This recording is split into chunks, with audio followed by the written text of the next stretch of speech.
Бүгін біз Назарбаев зияткерлік мектептері үшін 12 сыныптың тақырыптарын қарастырайық.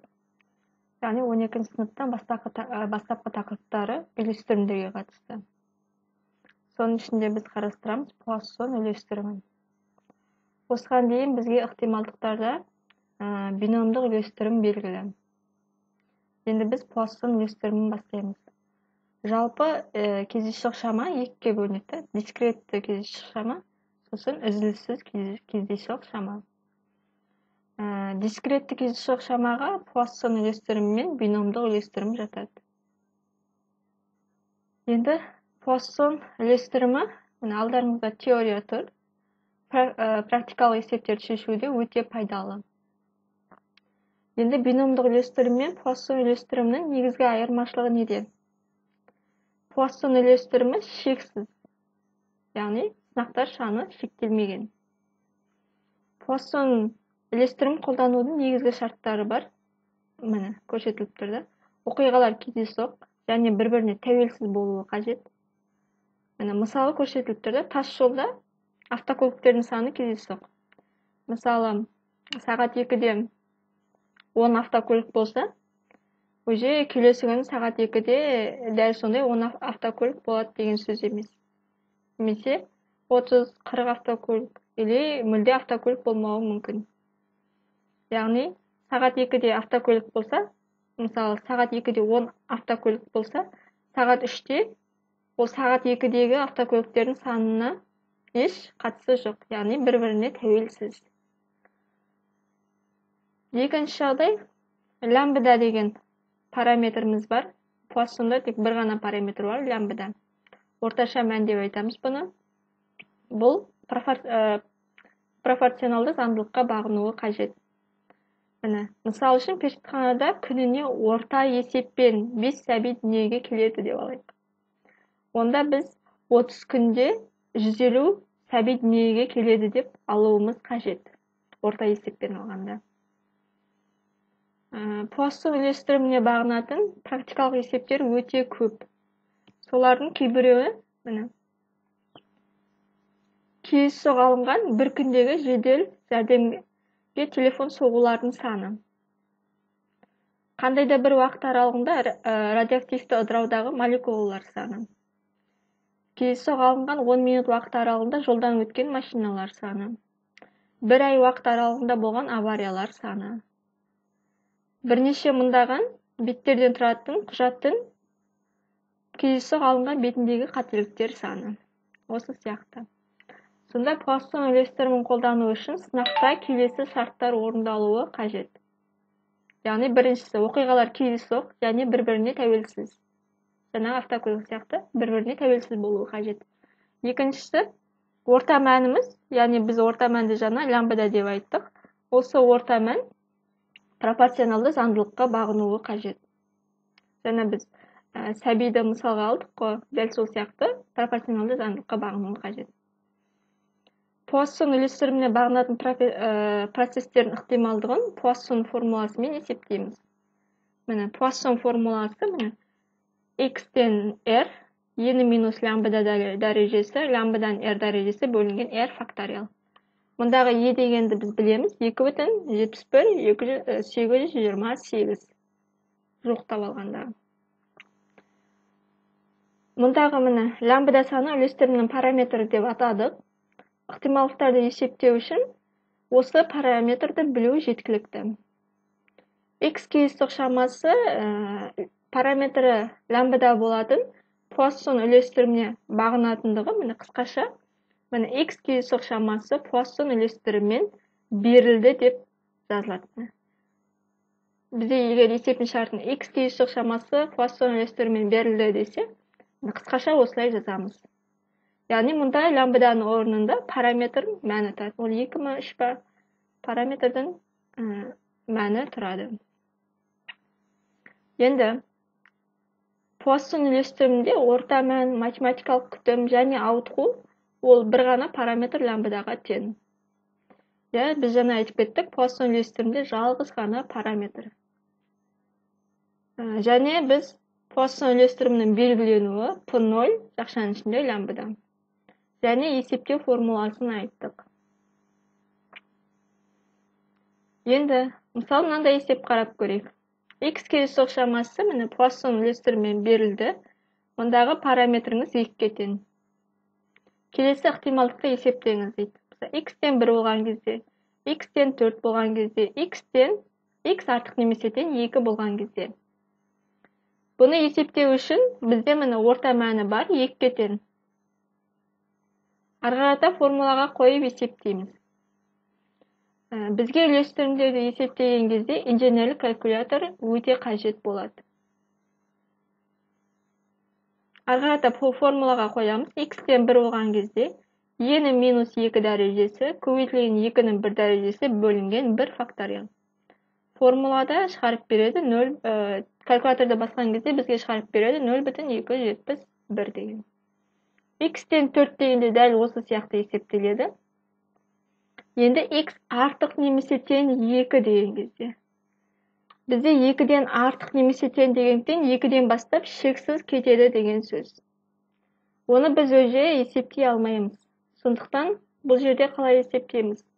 Артық немесе тең қандай да бір A деген саннан болса, онда біз оны есептеу үшін біз білеміз, ықтималдықтардың жалпы қосындысы 1-ден аспайды, яғни 1-ге тең. Сондықтан 1-ден азайтып тастаймыз X кіші 2-ні. X кіші 2 деген не деген сөз? X кіші 2 деген сөз ол 0, 1 деген сөз. 0 мен 1 деген сөз. Артық немесе тең 2 дегендіктен 2 бастапқы жағына кетеді. Енді X-тен 0-ді есептейміз, X-тен 1-ді есептейміз міне. X-тен 0-ді есептейміз формулаға қойып, және X-тен 1-ді есептейміз формулаға қойып, 0 мен 1-дегі шыққан мәндерді қосамызда, 1-ден азайтамыз шыққан санды. Сонда бізде болады 0,594 деген. Енді біз мынандай есеп қарап көрейік. Так.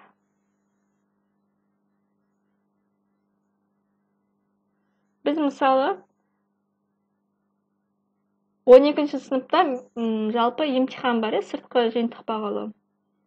Осында бізде көбіне үлестірімдер 3-ші компонентте көбірек кездеседі. Сондағы мына 5-ші есепті қарайық. Белгілі бір стадионда өткізілген ойында соғылған голдардың жалпы саны параметр 1,8 болатын Пуассон үлестіріміне бағынады дейді. Сонда бұл есептің шарты қалай жазылады? Параметр 1,8 деп тұр. Яғни лямбда 1,8-ге тең. Есептің шартында өзі айтып тұрып, Пуассон үлестіріміне бағынады. Демек, біз бұны қысқаша қалай жазамыз? Біз бұны жазамыз. Так, мына жерге жазайық.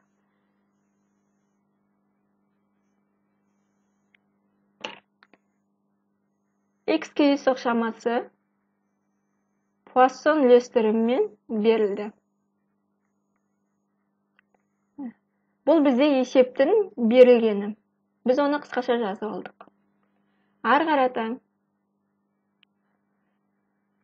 А жағдайында берілген стадиондағы ойында гол соғылмауының ықтималдығын табыңыз. Гол соғылмайды деп тұр. Гол соғылмайды деген не деген сөз? Ол 0-ге тең деген сөз. Гол 0-ге тең, голдардың саны 0-ге тең, яғни ешқандай гол жоқ. Сонда бізге табу керек. P X тең 0 болған кез. Осын сұрап тұр. Бұны табу үшін жаңа формулаға қоямыз. Бізде формуламыз қандай? P X тең R болған кезде жазамыз E-нің минус лямбда дәрежесі көбейтілген лямбданың R дәрежесі бөлінген R факториал. Осыған әкеліп қоямыз. Бізде R 0-ге тең, лямбда 1,8-ге тең. P X тең 1,8 тең болады. E-нің минус X тең 0. Нешіріндер X тең 0. E-нің минус 1,8 дәрежесі көбейтілген 1,8-дің 0 дәрежесі бөлінген 0 факториал. 0 факториал ол 1-ге тең. Санның 0 дәрежесі 1-ге тең. Демек бізде қалады e-нің минус 1,8 дәрежесі. Инженерлік калькуляторды пайдаланамыз. E-нің 1,8 дәрежесін есептейміз. Так. E-нің минус 1,8 дәрежесі. Так.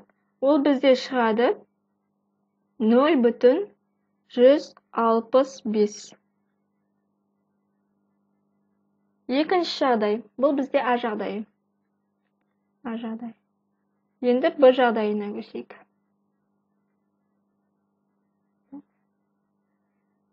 Б жағдайында берілген стадиондағы ойында 4 немесе одан да көп гол соғылуының ықтималдығын табыңыз.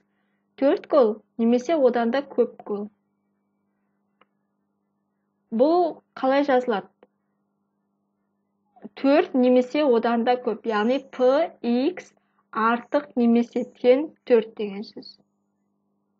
4 немесе одан да көп дегендіктен шексізді. Біз білмейміз неше гол екен, нақты айта алмаймыз. Сондықтан жалпы 4-тен плюс шексізге дейін деген сөз 4, 5, 6 кете береді.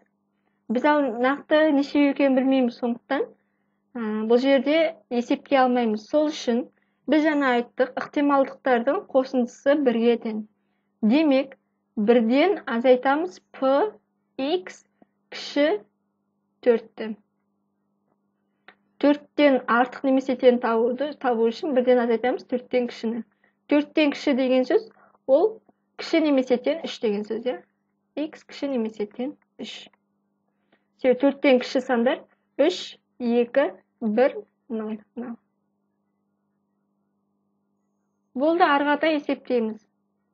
Сонда 1-ден азайтамыз. P x-тен 0. Бөлек тік жақша салып қойық. Плюс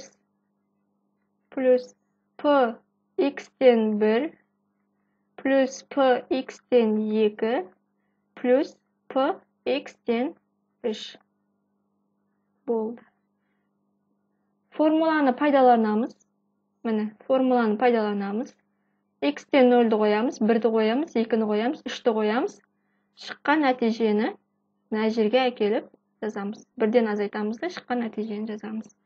Бұны мен қазір есептеп тұрған жоқпын, себебі бұл әрқайсысын жеке-жеке есептеп отыру уақыт алады. Қиындық туындамайды. Неге қиындық туындамайды? Себебі формуланы енгіземізде калькулятор бізге есептеп береді. Сол үшін қиындық туындамайды. Бірақ ол бізге уақыт алады. Сондықтан мен бұл жағдайды мына түрде жазбай, яғни мына түрде деген қайтыр мені. Мына түрде жазбай, басқаша есептелуін қазір көрсетемін. Оны қазір 3-ші жағдайды есептеп болайық, содан кейін көрсетемін. Енді 3-ші жағдай, С жағдайы. Бізде С жағдайында бір айдың ішінде дейді, осы стадионда 21 ойын өткізілді дейді. Біз мына жерде тек қана бір ойындағы голдың соғылмауының ықтималдығын таптық, А жағдайында. Енді айтады, бір айда 21 ойын өткізді.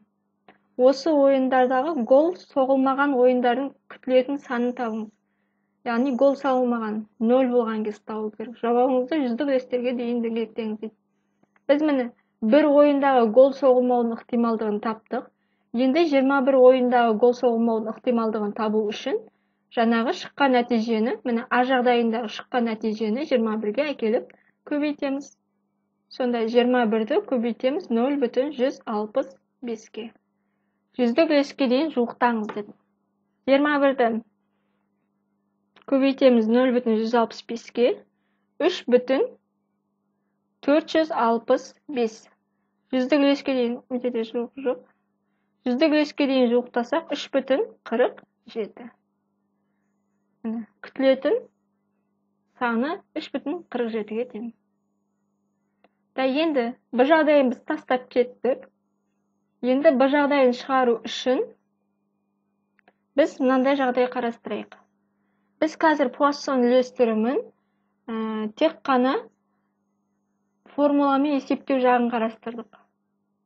Бізде егер біз экзамен тапсыратын болсақ, Біздің қолымызда жалпы үлестірімдердің жинақталған кестесі бар. Осы кестені қолданамыз. Яғни, мынандай кесте бар.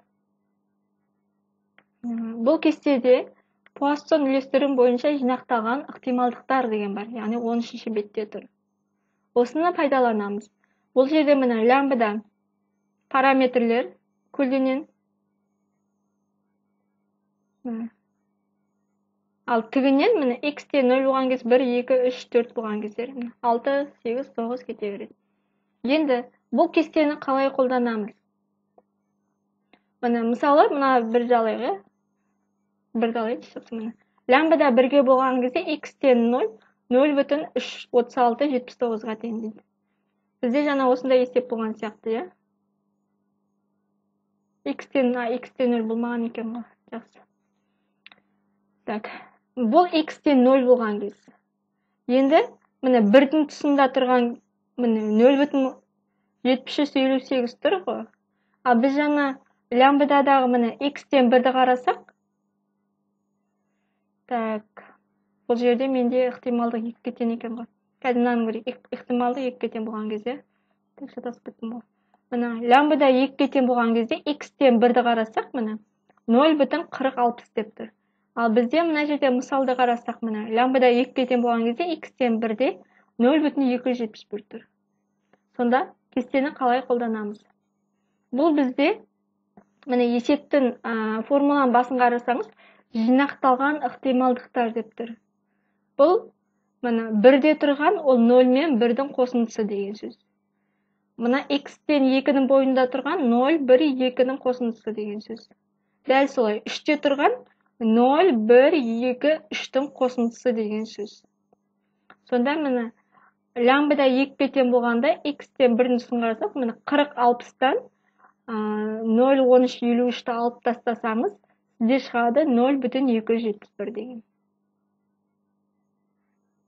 Так, түсінікті болған шығар, е? Сонда біздің жаңа есепте бізде лямбда 1,8-ге тең. Так, лямбда 1,8-ге тең, x кіші немесе тең 3. Осыны қараймыз. Так, лямбда 1,8-ге тең, 1,8 қайда? Міне, лямбда 1,8-ге тең, x кіші немесе тең 3. Міне, 3-тің тұсын аламыз. 1,8 пен 3-тің тұсы міне. 0,8913. Сонда мына жерге сразу жаза аламыз. Тең болады. Міне, тең боладың жалғастырамыз. Тең болады. 1-ден азайтамыз 0,8913-ті. Егер мына 0-ді, 1-ді, 2-ні, 3-ті бәрін формуламен, мына формуламен есептеп, орны әкеліп, қойып, қоссаңыз 0,8913 деген сан шығады. Болды, есептейміз. 1-ден азайтамыз 0,8913-ті. 0,1087. Болды, сонда біздің бір жағдайымыздың жауабы шықты деген сөз. Дұрыс қой, 89-13 дұрыс. 89-13. Енді бізде мысалы x-тен 0-ді табу оңай. Енді мен мына кестені қолданғым келіп тұр. Мысалы x-тен 1 болған кезде, мысалы x-тен 2-ні табуым керек, x-тен 3-ті табуым керек. Бұл жағдайда қалай есептейміз? Мысалы лямбда тең 1-ді ала салайық. Бізде жаңа мысал болсын. Кішкене мен орын ашып алайын. Мысалы лямбда 1-ге тең болсын. X кездейсоқ шамасы Пуассон үлестірімімен берілді. Бізге табу керек P x-тен 3-ті. P x-тен 3-ті табу үшін кестені қолданғымыз келеді. Себебі міне, бүйтіп қояйын. 1 деген кестеде бар. 1 деген кестеде бар. X-тен 3-ті табу үшін не істейміз? Былай жазамыз. P x кіші немесе тең 3-тен азайтамыз P x кіші немесе тең 2-ні. Азайтып тастаймыз. Сонда x кіші немесе тең 3-ті мәні қандай? 0,9810.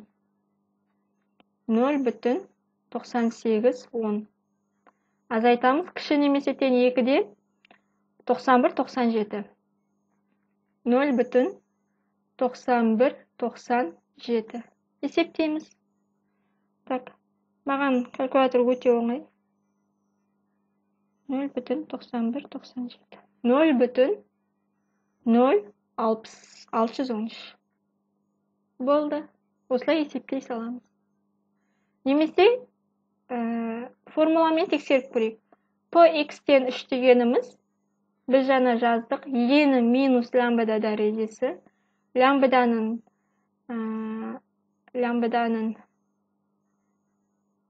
r дәрежесі бөлінген r факториал. Калькулятормен есептейміз. Так, енің минус 1 дәрежесі бөлінген 3 факториал. Так, 3 факториал деген неше, 6 ма? Так, ені минус 1 дәрежесі бөлінген 6-да 0,0613 деген сан шығады. Яғни екеуі бірдей. Сонда бізге формуланы ұмытып қалсаңыз, бізде дайын кесте бар, кестеден қарап қолдана қоямыз. Сонда мына заңдылықты ұмытпау керек. Тағы бір мысалға алайық. Мысалы, x-тен p0, лямбда 2-ге тең болсын, табу керек. Px-тен, мысалы 2 дегенде неше бар бізде? 2-де неше бар? Мысалы, 5 алайық. X-тен 5. Сонда px-тен 5 дегеніміз, px кіші немесе тең 5-тен, оның алдында тұрғанда алып тастайсыз. Px кіші немесе тең 4-ті. Болды. Сонда бізге бұл формуланы жаттау оңай. 5-тен 0,9834. 0,9834. Азайтамыз 4-те 94,73. 0,9473. Так, 0. Сонда 98,34-тен азайтамыз 94,73-ті. 361. 0,361. Болды, есеп шықты. Сонда біз бүгін қарастырдық Пуассонның үлестірімінің жалпы теориясын, сосын формуланы қолдануды және кесте қолдануды. Кестені қолдана аламыз, егер бізде параметрдің мәндері болса. Мына параметрлердің мәндері болса. Ал егер параметріңіз сізде мына кестеде жоқ болса, онда формуланы қолдануға тура келеді. Ал қалған жағдайларда бізге кестемен есептеген өте тиімді. 5 болған кезде 5,5, 6,5 деп кетеді ары қарата. Осы кестені қолданған тиімді жалпы. Бүгінгі сабақ туралы өздеріңіздің пікірлеріңіз болса, комментарийға жазуыңызға болады. Қазір біз сабағымызды аяқтаймыз. Келесі сабақтарда бұл тақырыпты ары қарай жалғастыратын боламыз.